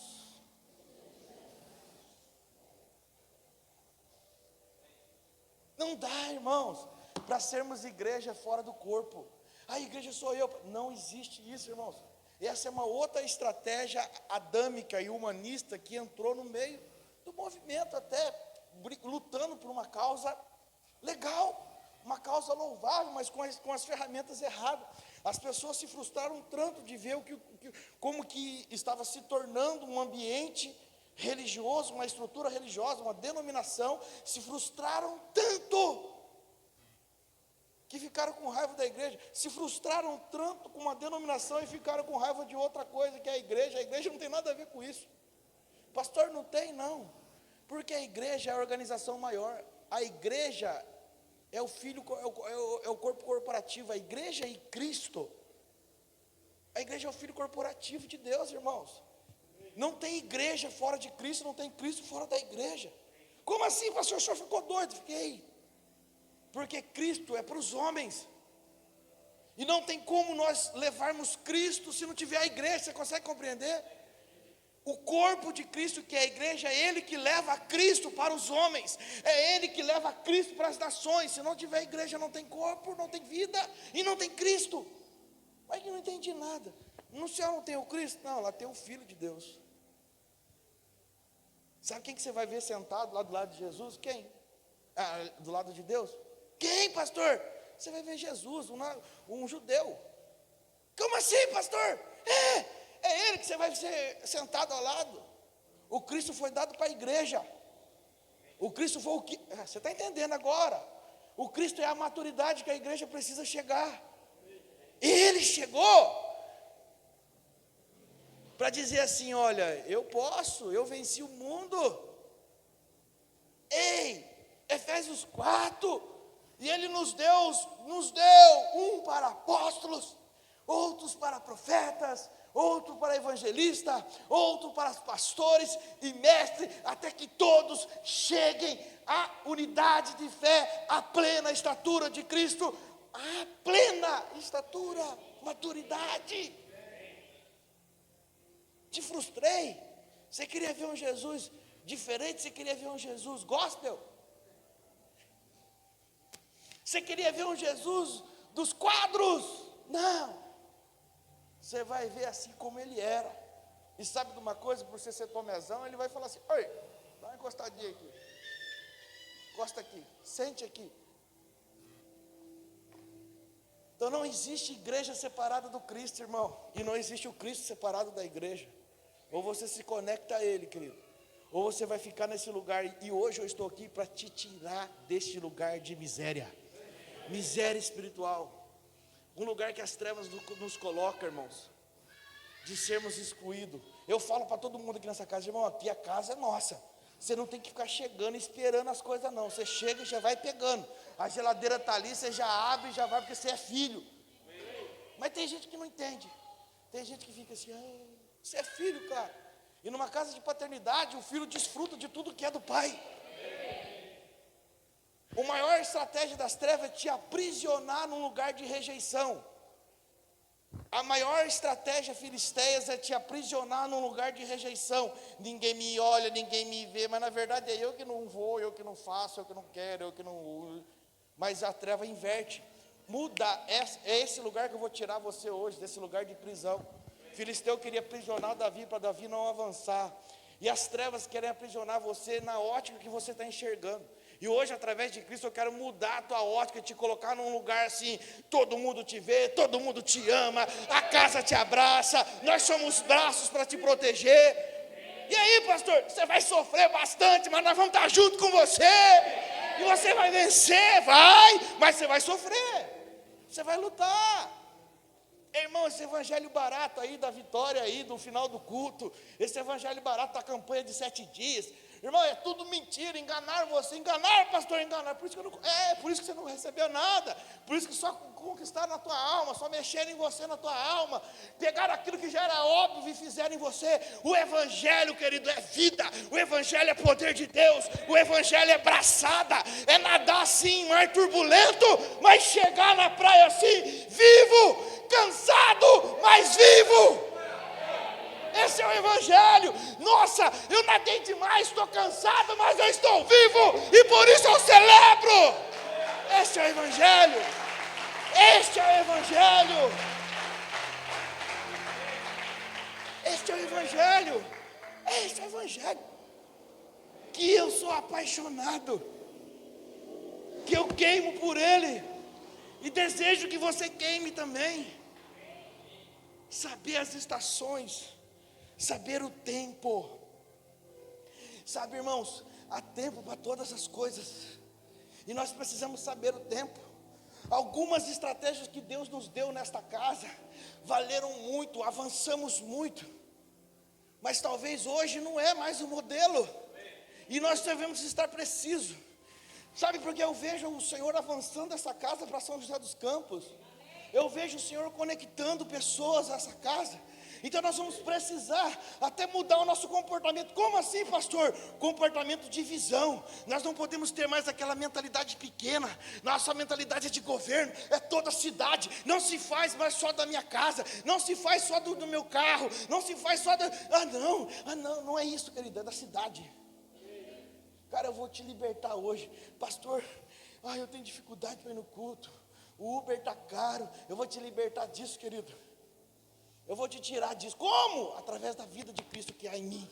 Eu vou te levar a um lugar de vida, de não depender dos recursos. Como assim, pastor? Não dependa de recursos, dependa do provedor dos recursos. Eu compartilhei com o presbitério da casa. Meu irmão tem um amigo, eu conheci pessoalmente, um fazendeiro lá do estado da Bahia.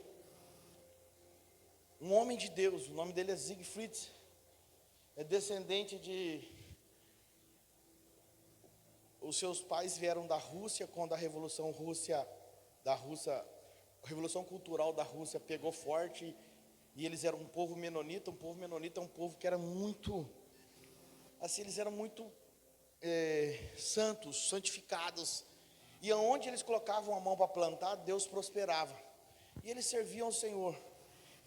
E na Rússia, quando veio a Revolução Cultural lá, entrou o comunismo forte, eles tiveram que fugir, aí a família deles fugiu até a China, ficaram 2 anos trabalhando na China para ganhar recursos, depois foram para a Alemanha, depois da Alemanha chegaram, parece até os Estados Unidos, e dos Estados Unidos chegou até o Paraguai. Aí o pai dele conhece a mãe dele, no Paraguai, e vem para o Brasil. E foram morar no estado do Paraná, e ele nasce no estado do Paraná. Homens de Deus sempre foram homens de Deus. E ele conta que os pais dele contavam que os irmãos na igreja tinham visões. Está vindo um grande dragão vermelho, e os pastores não tinham discernimento para entender o que era o dragão vermelho. Falava, é o Apocalipse, é lá no final, não sei o quê. E o dragão vermelho estava vindo próximo deles. E o dragão vermelho chegou e expulsou, matou. Ele disse que a família dele, quando estava saindo, atravessando a Sibéria para entrar na China ali, lá perto de onde eu já fiquei, em Harbin, muitos caíram no rio congelado e morreram, porque quebrou o rio congelado e morreram congelados. E outros chegaram. E quando ele chegou ao Brasil, com 6 anos de idade, ele orando ao Senhor fervorosamente, ele foi batizado com o Espírito Santo. O Senhor o selou com o batismo no Espírito Santo. E ele disse que ele ficou 2 dias, ele não conseguia falar. Ele já fala meio enrolado, porque ele, filho de descendente com a língua alemã, que eles eram lá daquela região, e a mãe polonesa, tal, daquela região, e aí ele fala meio enrolado. E aí diz que ele não conseguia falar, 2 dias. E quando ele tinha, o Senhor falou para ele nesse período assim, eu vou te abençoar muito. E ele ficou queimando demais.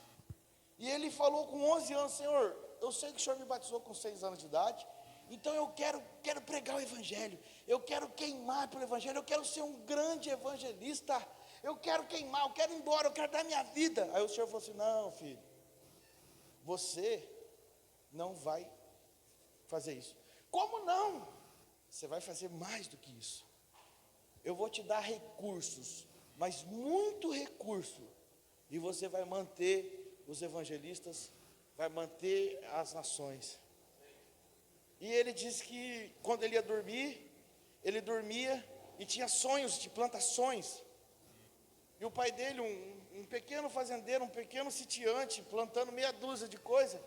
E no primeiro sonho dele, ele viu ele colhendo muita melancia, mas muita melancia. E aí ele chegou com 16 anos para o pai dele e falou, pai, nós precisamos plantar, mas não é essa quantidadezinha aí que nós estamos plantando, não. Filho, você quer que... E o pai não concordava com ele, não entendia. com medo de perder as coisas, porque já tinha perdido tudo lá em cima e veio descendo. Aí com 18 anos, ele falou: pai, nós vamos pegar um empréstimo no banco e nós vamos plantar tantos hectares de melancia. Se não tiver terra, nós vamos arrendar a terra do lado e vamos plantar. E o pai dele doido com ele, com medo, brigando, disse que deu briga. Ele falou assim: meu pai queria até me bater, mas eu fiz. E eu falei para o meu pai: eu tenho uma promessa, pai. O Senhor falou para mim fazer isso. Ele mostrou para mim, sonho para mim fazer isso. Filho, mas e se nós perdermos? É muita coisa. Nós não vamos perder nada, pai. Nós vamos ter. Querido, a primeira colheita dele foram 3 carretas. Eles nunca tinham colhido isso. Um caminhão pagou todo o empréstimo e eles tiveram 2 de bênção. E ele continuava dormindo e o Senhor dava sonho para eles de 10 mil hectares, 20 mil hectares plantados de sementes. E ele falou assim: mas plano? Aqui no Paraná não tem nada plano, é só morro em cima de morro. Como é que o Senhor começa a dar essa visão para mim? Aí o Senhor leva ele, sabe para onde, irmãos? Para o centro-oeste baiano. O lugar que ninguém plantava nada, tudo seco. Aí quando ele chega lá, ele olha aquilo e fala: nossa, é esse campo que o Senhor mostrou, plantado. Foi lá e vendeu a fazendinha do pai e comprou tudo. Vendeu um pedacinho de terra que tinha no Paraná e investiu onde ninguém investia. Tudo plano, é aqui que o Senhor falou. E o que a gente sempre ouviu do Nordeste? O Nordeste não dá nada, não tem água, é seco. Ele chegou lá e falou assim: vendeu um pedacinho de terra aqui, chegou lá e comprou isso no ano de 86, 88. Comprou aquelas 10 mil hectares, assim como estava no sonho dele. E começou a plantar. E aí começou a buscar financiamento e plantar, e Deus prosperando. Só que tem um detalhe: lá na melancia, um caminhão parece que foi para a oferta, o outro foi para pagar o empréstimo, e o outro ficou para replantar. E aí ele começa a falar sobre semente. E ele falou assim: eu não creio no dízimo. Aí eu falei assim: esse irmão é doido. Não, porque dízimo é miséria. Se eu sou do reino, eu não vou dar sobra para Deus. Dá 10% para Deus? Não tem com isso comigo não, irmãos. E eu conheci aquele homem. Eu estive na casa dele. Eu sentei na mesa dele, sem ele me conhecer. Eu sentei na mesa dele, eu comi na mesa dele. Ele me serviu. E ele é um dos maiores mantenedores da Missões Portas Abertas hoje. É um dos maiores mantenedores. Da Rádio Transmundial, que ele ama, porque foi pela rádio que ele conheceu. Ele foi batizado no Espírito Santo ouvindo a rádio, os irmãos pregando. Da Rádio Transmundial. Mantém vários pastores no Nordeste brasileiro. Mantém fora do Brasil. E hoje ele não tem uma fazenda só não. Ele tem 20 fazendas. E eu entrei numa fazenda dele com o meu irmão, que o meu irmão levou. E a gente foi varar de uma porteira na outra. Eu andei 60 quilômetros numa fazenda, para sair de uma porteira na outra porteira. Você sabe o que é 60 quilômetros? É você sair daqui de São José e chegar em Pinda. E a plantação para todo lado. Eu contei 6 aviões dentro da fazenda. De uma fazenda. Daqui a pouco, quando eu achei que estava tudo bom, eu disse: agora eu vou colocar vocês no meu avião particular, eu vou dar uma volta por todo o centro-oeste baiano para mostrar para vocês como essa terra é produtiva. Eu falei: mas quem que sou eu para o senhor mostrar? Quem somos nós? Nós somos lá de São José. O que nós temos para acrescentar? E ele começa a falar no testemunho que oferta para ele tem que ser sacrifício. E chegou um tempo, em 1990, que ele quebrou. Em 90, não sei se a maioria que é novinho não sabe disso, mas eu passei por isso. Lembra quando faltou feijão? Quem ficou nessa questão? Faltou feijão, faltou carne, faltou tudo, não tinha nada para comprar. Aqui embaixo tinha uma fazenda que o pessoal matava cavalo e vendia carne de cavalo. O cavalo passava ali, o povo matava. Não, pastor Paulo, aí na fazenda ali, matava cavalo. Se tivesse um gadinho, por exemplo, o povo matava para dividir. Não tinha, ano de 89 e 90. E ele ficou devendo, sabe quantos milhões para o banco? 2 milhões de dólares no ano de 1990. Mas sabe o que é 2 milhões de dólares? Vou falar para você, dá mais ou menos 4 milhões de reais hoje. Nunca mais ele se levantaria. Aí ele disse que o pai dele veio bravo, porque está vendo, seu doido, olha o que você fez. Vende tudo aí agora, paga tudo e some daí. Eu falei, não, Deus deu a palavra para mim, pai, eu não vou ficar amedrontado não. Eu tenho uma palavra, filisteu não invade. E o Senhor vai dar provisão, ele já não tinha dinheiro mais para mais nada. Aí o gerente do banco chama ele e fala assim, eu não posso fazer isso por você, mas eu vou fazer. Você não vai pagar esse empréstimo. Colhe tudo que você tem lá e replanta o ano que vem. Esse empréstimo a gente vê depois. Suspendeu o ano de pagamento do empréstimo. Nenhum banco faz isso. Aí o Senhor falou com ele, só que agora de hoje em diante, meu filho, você vai pagar esse empréstimo, que a colheita ficava presa, você vai pagar esse empréstimo, mas nunca mais você vai pegar empréstimo nenhum de banco. Porque você não vai fazer nada na força do teu braço. Mudou a estação da amoreira. Antes o Senhor, ele pegava empréstimo, e sabe o que ele falou? Eu fazia até empréstimo para ofertar. Eu era tão doido que eu fazia empréstimo no banco para ofertar. Só que mudou a estação. O Senhor falou, agora você não vai pegar empréstimo nenhum, porque eu vou ser sua provisão, e a partir de hoje mudou, não existe mais empréstimo. E não tem mais empréstimo, ele não empresta mais, ele planta, ele é um dos maiores produtores do Brasil, ele é um dos maiores produtores do Brasil, um homem de Deus. Os pastores famosinhos aí que você conhece, tudo liga para ele, para agradecer ele, no Natal, no Ano Novo, porque ele abençoa mesmo. Todos esses famosos que você conhece das mídias aí, é esse aí aquele que grita para caramba, ele liga também. Liga para agradecer, porque o cara, ele é generoso. Se ele passar aqui, irmãos, e ele vê, ele deixa o lugar sem necessidade. Na cidade dele, todas as igrejas honram ele, todos os ministérios honram ele, porque ele passa na frente da igreja, está ruim, e fala assim, ô pastor, está precisando fazer a fachada, lá está, quanto que é? É tanto, pode fazer que nós vamos pagar. Ele nem é daquele ministério. A família dele serve a cidade, serve as escolas, é coisa de louco. Eles têm tanto, e ele mesmo fala assim, irmão, eu tenho tanto dinheiro, que se eu quiser pegar um avião, um Learjet, e sair pelo mundo, dando volta ao mundo, não cabe meu dinheiro, e eu consigo fazer isso hoje, mas o Senhor não me deixa. Sabe qual é o meu lugar?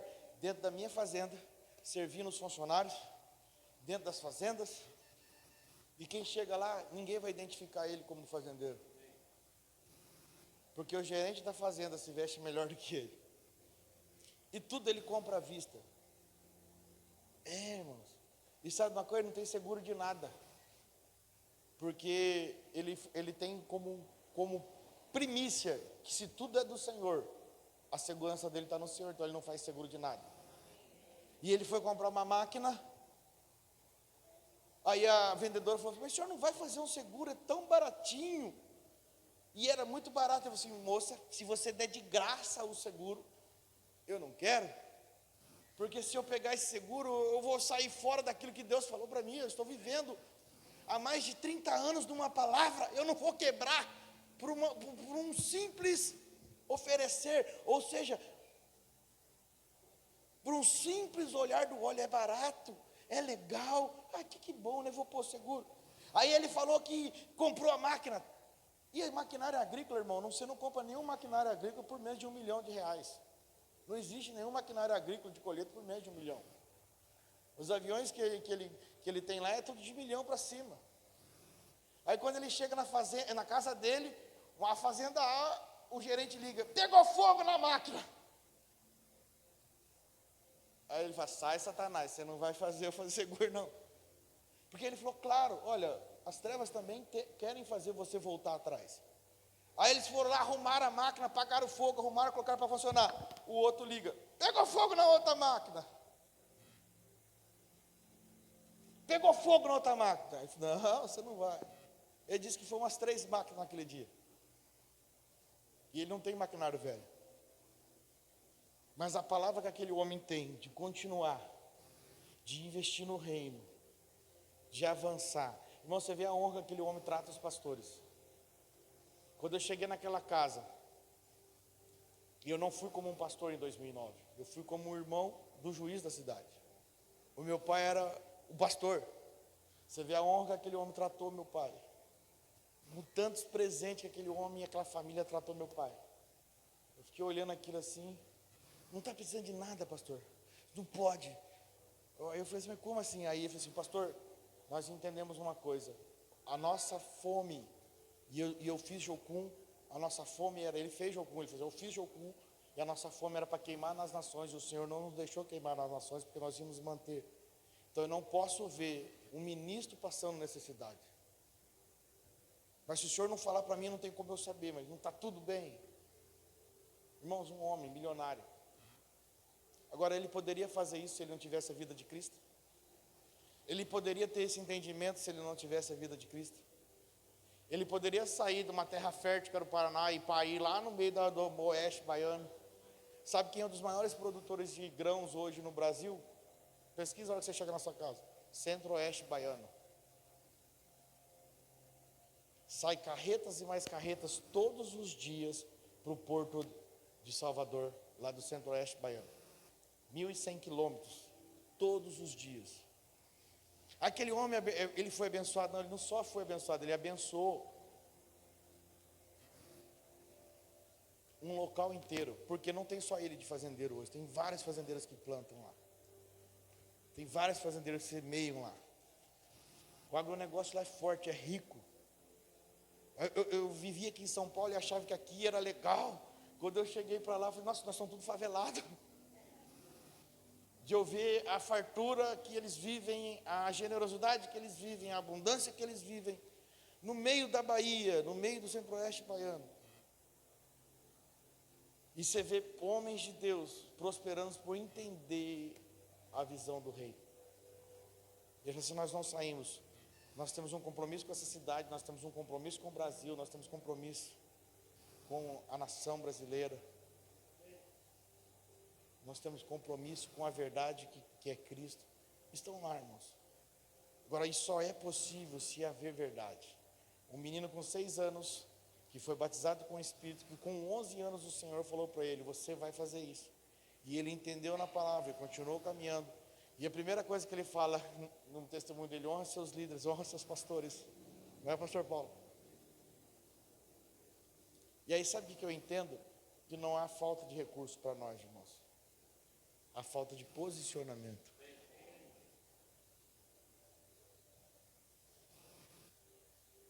Mudança, querido. O que eu quero falar para você hoje, nessa noite, o Senhor está contigo em todos os tempos. Mas não é porque você venceu uma luta de um jeito que você vai vencer ela de novo da mesma forma.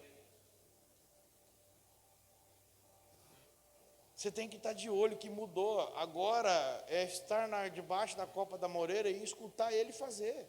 E depois que ele fizer, você avança. A segurança é dele, foi o que esse fazendeiro fez. Falou assim, quê? Agora é o Senhor? Então não vou emprestar mais nada. E lá na cidade, ninguém conhece muito ele. Porque ele anda como um cidadão que compra carro, o pessoal começa a querer liberar financiamento para ele. Aí fala, não vou comprar financiamento não, é à vista.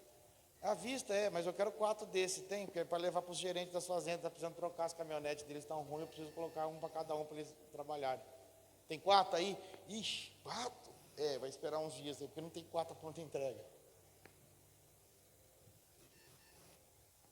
E se ele chega, e eu vi ele chegando numa igreja, uma Assembleia de Deus, parou em frente, estava tudo derrubado, ele chamou o pastor, a gente estava junto, pode comprar os material lá que eu vou, lá no tal, fulano, pode entregar os material aqui, ele vai arrumar, faz tudo aí.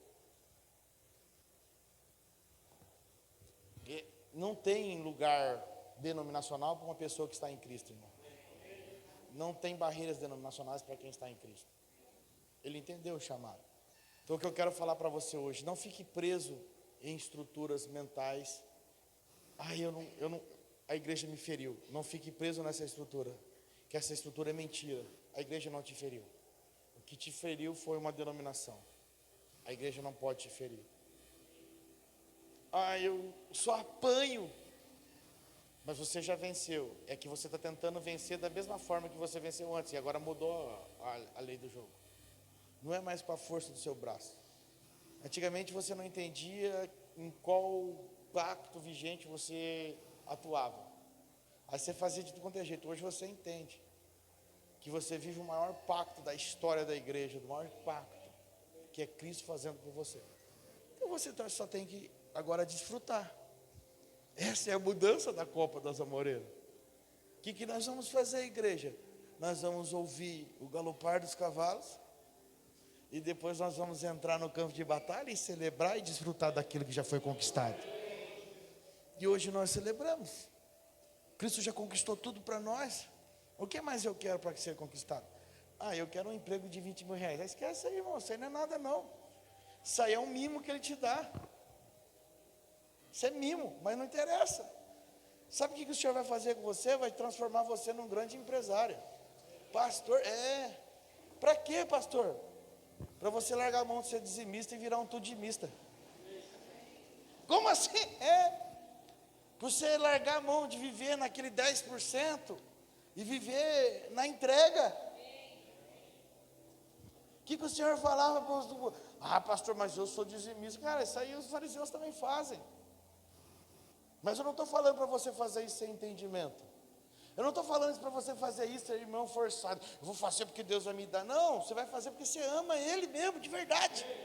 Porque você acredita no reino, você acredita que o corpo que você está serve com justiça e aplica tudo no reino, aplica nas famílias, nas vidas. Aí você vai fazer, eu vou fazer porque eu amo. Aí o Senhor vai falar assim, achei ali alguém que eu posso confiar, e eu vou depositar os meus tesouros nele, porque ele vai granjear riquezas terrenas para conquistar tesouros eternos. E tem pessoas vivendo isso aqui, irmãos. Tem pessoas que há 2 meses atrás passava extremo aperto. Hoje tem que rejeitar serviço, porque não cabe na agenda. Simplesmente por entender que a empresa não é dele, que o trabalho não é dele. Como assim não é? É do Senhor, é do reino. Tudo que você faz é do reino. Quando você muda a ótica das coisas, o Senhor te posiciona num novo lugar. E aí a questão não se torna mais o pecado que você peca. Como, pastor? Eu posso pecar? Não, você não tem nem direito mais de pecar. Mas como você não tem direito? Porque Cristo tomou a sua vida, é só Cristo que governa você. Se Cristo governa você, você acha que Ele vai pensar em pecado? Ele tem tempo para perder com churumelas. Ele tem tempo para perder com aquilo que você fica reclamando? Não. Então o maior das coisas que precisa acontecer conosco não é eu me tornar rico, é eu me tornar um morto. Como assim, pastor? Um homem morto em Cristo. Um homem morto em Cristo só pode ressuscitar o próprio Cristo. A maturidade dele, querido, para avançarmos sobre essa cidade. Está vendo aqui em cima tem uma escola. Quão profundo seria a gente ter capacidade de avançar naquela escola, a ponto dos diretores falar assim, dá para vocês fazerem uma salinha de capelania aqui? E nós temos homens maduros para falar assim, eu vou estar disposto. De segunda a sexta eu vou ficar ali, num turno 2 horas por dia. Aí o outro fala, eu também, eu tenho mais 2 horas. Você consegue compreender? Como é que você vai fazer isso trabalhando, batendo cartão, querido? Você não está entendendo para onde o Senhor está te levando? Ô pastor, o senhor está falando para todo mundo ser empresário. Eu não sei. Eu sei que tem uma graça do Senhor nessa casa, que o Senhor vai libertar muita gente e vai transformar todo mundo em empreendedor aqui. Eu sei disso. E não vai ser empreender pouco, não. Vai dar negócio bom. Pastor, o senhor é maluco? Eu não sou maluco. Eu creio no Senhor e eu sei o que Ele já falou. Pastor, por que o senhor está falando isso? Porque São José dos Campos anseia pela verdade sendo manifesta, querido. E se você for entender isso com clareza, essas crianças que nós cuidamos ali da vila ali, vai ser pouco para nós. Nós vamos ter que falar assim, Senhor, manda mais que está muito fácil. Está fácil, irmão? Está fácil cuidar dessas 40, 50 crianças aí? Mas nós vamos falar, está fácil demais. Irmão Jair, você vai falar assim, está fácil demais aquela escola lá, Senhor. Dá umas 3 para nós, porque está fácil aquela escola de futebol lá, está muito fácil. Mas nós precisamos estar ativos a isso. O irmão Jair está precisando de ajuda lá na escola. Está precisando. Porque a técnica, ele está lá ensinando os meninos, mas ele está precisando de pai que fica lá, de homens maduros que ficam lá orientando espiritualmente, junto, enquanto ele está dando a técnica, homens que ficam lá na arquibancada orando. homens que conversam com os pais, homens que quando está o jogo vão lá servir água. Está precisando lá, irmão? Você está disposto a isso? Pastor, é para fazer. Mudou, a movimentação mudou. Nós precisamos estar atentos a isso. Mas não é agora. Não, agora a gente vai ouvir, sabe? Pastor, mas eu não sei fazer isso. Então, agora você vai aprender a fazer, querido. Pastor, mas eu só sei fazer aqui na igreja. Então, querido, você tem que entender que aqui não é igreja não. Aqui é umas 4 paredes que nós reunimos. Você vai manifestar o que o corpo manifesta lá fora. Mas tudo isso não me ensinaram. Sim, não ensinaram, porque você não conheceu a igreja. Você conheceu uma denominação. E a denominação, ela vai fazer um monte de agenda para te prender dentro da estrutura, para não te dar liberdade para fluir. Semana, né, Cleber, nós conhecemos um pastor abençoadíssimo, cansado com as estruturas. Um homem, ele não é pastor, falaram errado para ele, consagrei como pastor, mas o cara é evangelista. Aí como é que faz? Mata o cara. Chamaram o cara de pastor e o cara é um evangelista. Preso numa estrutura, não podemos falar nomes. Que não aguentou e rompeu com tudo, largou salário, e não é salarinho não, largou tudo. E tá doido, aí chegou aqui, a igreja aqui. Tem uma igreja aqui em São José dos Campos. Tem, você está disposto a largar tudo mesmo? Você largou o salário, agora quero ver se você vai largar as amarras religiosas. Você está disposto? Você está disposto? Eu estou disposto a cuidar de você. E tem maior, sou um pastor mais novo que você, não sou formado no seminário de teologia que você foi formado, não tem faculdade de pastor. Se você quiser, a gente pode cuidar de você. Você aceita isso? Primeira desconstrução que Deus vai fazer com você é tirar essa mentalidade. E aí depois que ele acertar todas as coisas, está vendo essa cidade? É sua. Essa cidade é sua.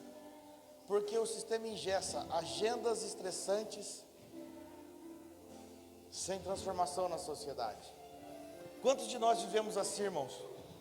Quantos de nós vivemos eu sou um ministro de louvor, mas se não der para me louvar na igreja, aqui no culto, lá fora eu não consigo. Sabe o que vai acontecer? O Senhor vai levar você para o hospital.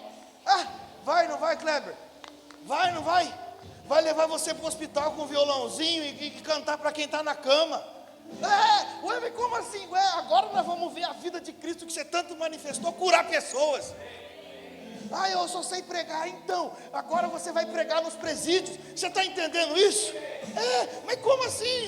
Não é aqui. Não, o Senhor vai te ativar aqui e você vai manifestar lá fora aquilo que você tem recebido aqui. Nós temos que entender isso. Irmãos, nós fazemos o que o seu pastor está fazendo aqui hoje, nessa noite, te ativando. Eu só estou sendo um isqueirinho que estou acendendo uma chama em você, querido. Mas você vai fazer lá fora. Mas eu quero ir para a Índia. Então você vai para a Índia, mas primeiro você vai no vizinho do lado e você vai começar a conhecer ele. A sua Índia está na porta do lado.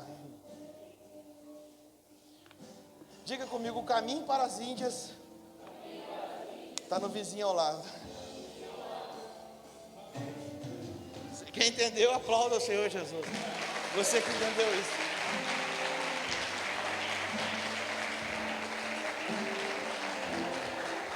Nem fica de pé. Esse pastor é louco. Esse pastor é louco. Não, eu não sou louco. Eu sou apaixonado por quem me chamou. Quando ele me chamou, eu apaixonei. Amém? Larguei tudo que me prendia para viver uma vida com ele, um tempo com ele. E quando eu olho nessa casa aqui, o que eu mais anseio, e todo dia eu falo para a Cristiane, o que eu mais anseio é que as pessoas entendam isso. Eu sei que cada um tem uma medida, cada um tem um tempo, mas quando você está no corpo, as coisas acontecem mais rápido. Quando você está no meio do corpo, o corpo vai te levar, é igual um rio que flui. Aqui não é uma represona não, é um riozão. Então se você estiver chegando hoje, o rio já está fluindo, você pula nele e vai embora. Não vai parar o rio para você não, querido. Porque se parar o rio aqui, falta água lá embaixo, você está entendendo? Ele vai falar, você tem que pular nele e ir embora. O reino é assim. E aí você pula, aí você fala assim, mas que loucura. Aí você vai viver essa loucura junto. É igual o Carlinhos falou assim, faz 7 meses que eu cheguei aqui, parece que eu perdi tudo. Agora eu entendi um pouco, agora aí vai, e assim vai. Não é que ele perdeu tudo, é que ele não tinha nada mesmo. Deus só mostrou para ele que era tudo mentira. Deus só mostrou para ele, era tudo mentira. Era tudo aparência. Era tudo aparência. O reino é verdade, querido. Cristo é verdade. Tudo que é aparência é lançado fora. Amém?